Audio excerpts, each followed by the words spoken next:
my name is Rinda Blom. I'm the director of the Red Shoe Play Therapy Training Center in Bloemfontein, South Africa.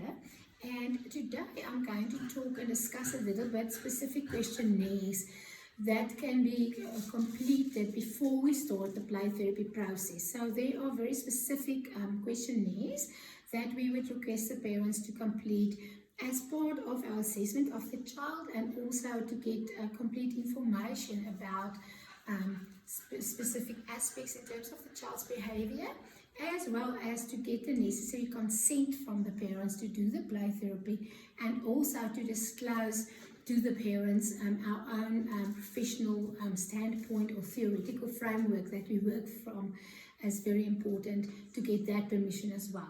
So I'm going to take the documents one by one, and I'm going to discuss a little bit what it is and what it is about, and why we need to complete it, and how you can then create your own. So the first document that is important is an extra one, and that is called the informed consent.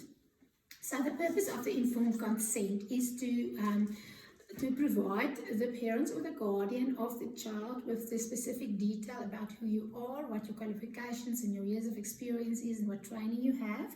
And then on the form we have the different categories. So we start off with the length of sessions. So normally assessment sessions are 60 minutes, and therapy session, play therapy sessions would be 45 minutes. For payment of sessions, now that would be applicable to people working in private practice. So sometimes you would be involved as part of the staff of a school or children's home and get a salary, and then that would not be applicable. I would normally put the fee structure on a different paper, because that can change every year now. So, but parents need to know before they come in that they are going to pay and what they will pay now, so that it doesn't come as a surprise or I didn't know, one of those things.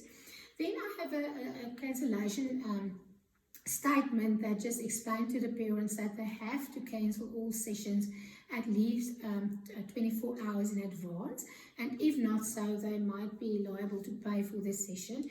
Now, obviously there is exceptions. Now, if the child suddenly gets sick, or there's an emergency like a car that broke or whatever, I would never let a parent pay for that session. But we also want to teach the parents to act responsible and within our own boundaries. So it would not be an excuse just not to pitch for a session and then let it go on and on and on. Or I'm thinking about a family that I once worked with, where the mother was half an hour late every week for the session. And there was no specific reason. She wasn't under stress. She wasn't working or at a job, or trapped in traffic. She was just disorganized and chaotic, and you could also see that signs in the children. So it was creating a lot of anxiety in the children, because they were always late.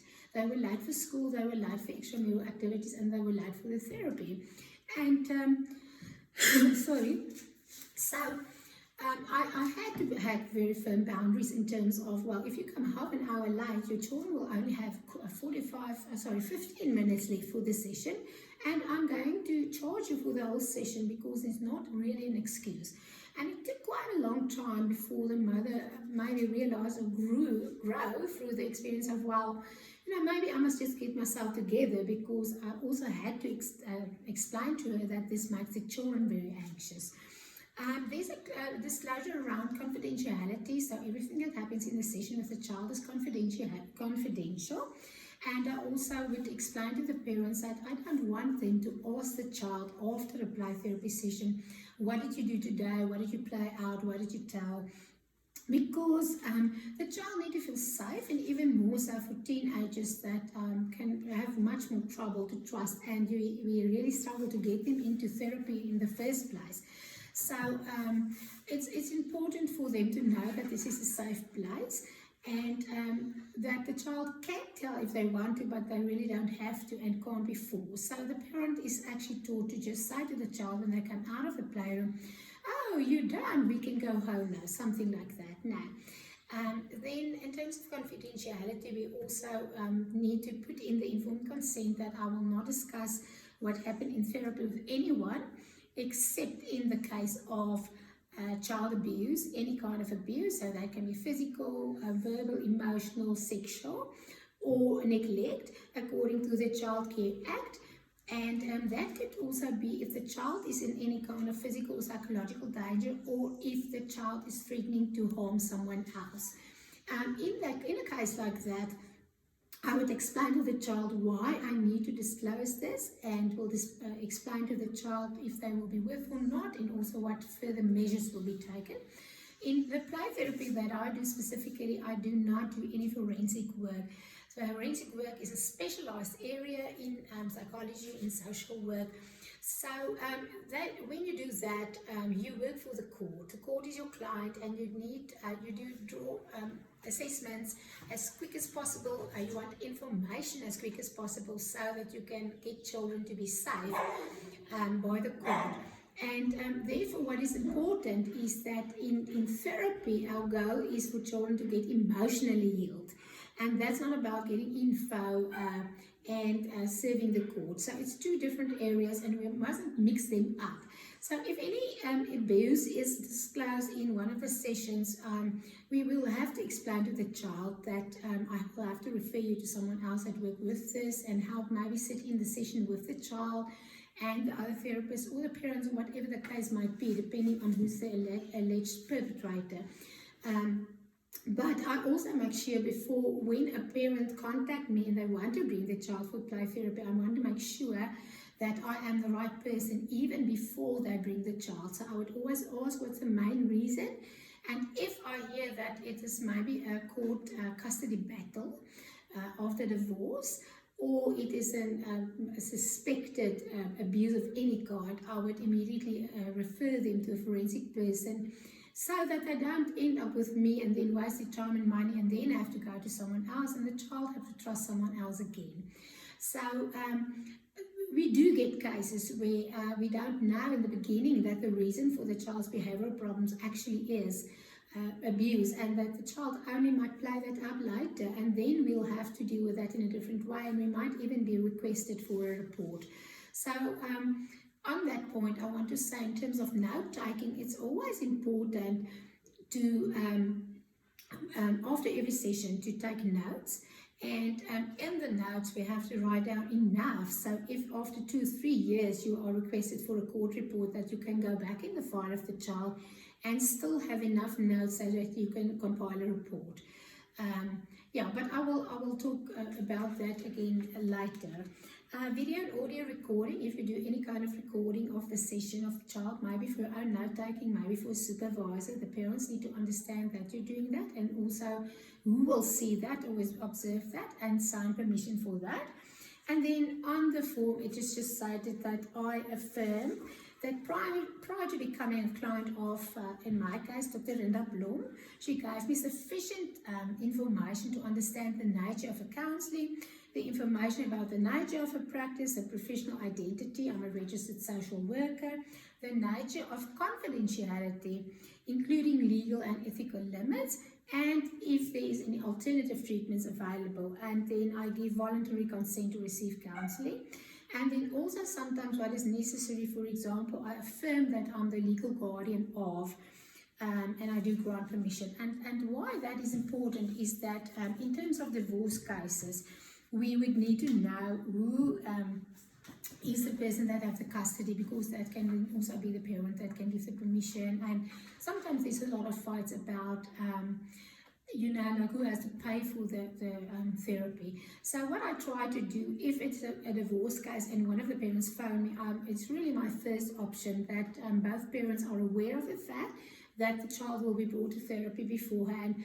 Both of them will complete this information, the informed consent, and if necessary or possible, even in the feedback session that I have after 2 assessment sessions, that I give feedback to both parents.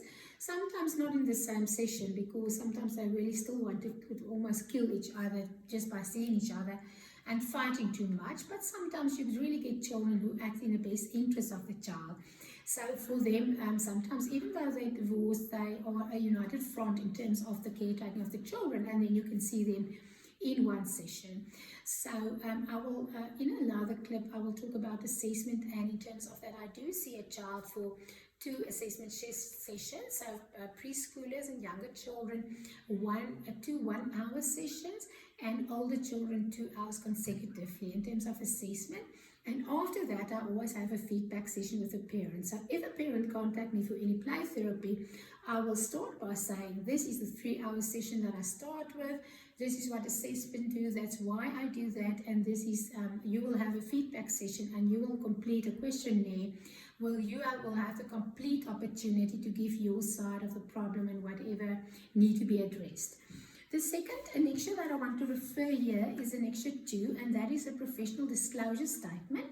So the professional disclosure statement is specifically referring to the theoretical framework that you are using. So you have to disclose maybe if you work in a religious setup, or maybe you work in a new age setup, or you work whatever specific principles you use.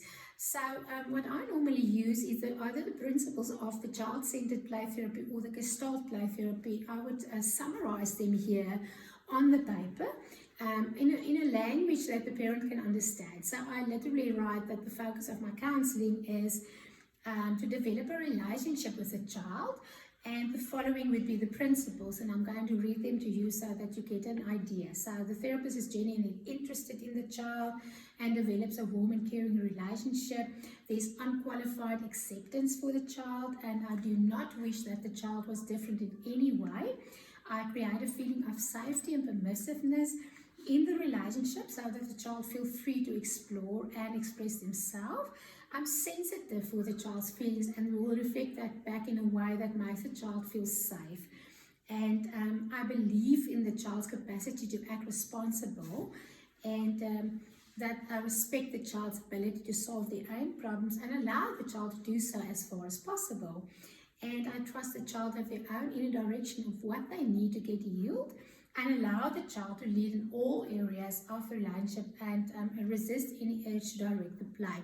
Now this is, as you can hear, specifically applicable when you do non-directive play therapy.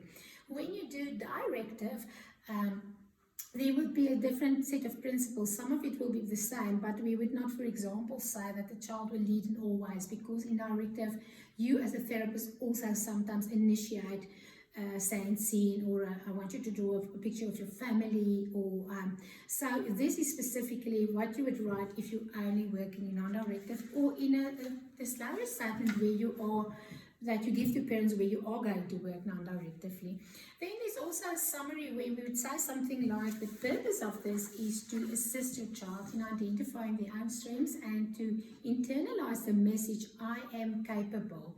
It helps the child to value themselves. Therefore, the child will also learn to take initiative to make decisions and to solve problems by themselves.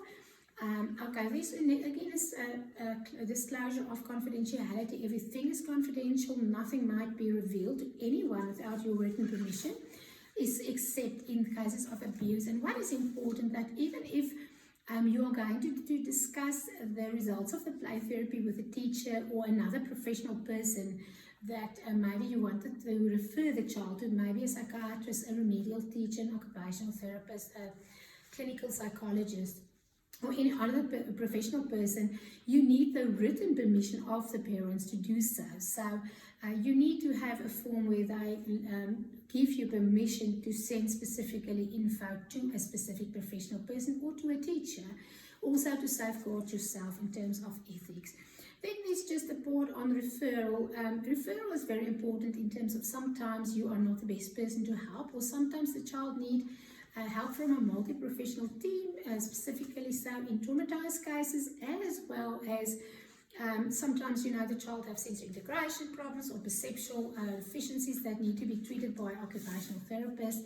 Sometimes the child needs medication or a diagnosis in terms of a learning disorder. So there is such a lot of people that you actually need in your team, like a neurologist and psychologist, psychiatrist, remedial teacher, occupational therapist, speech therapist, etc. So the parents just need to know that it might sometimes be necessary to do a referral,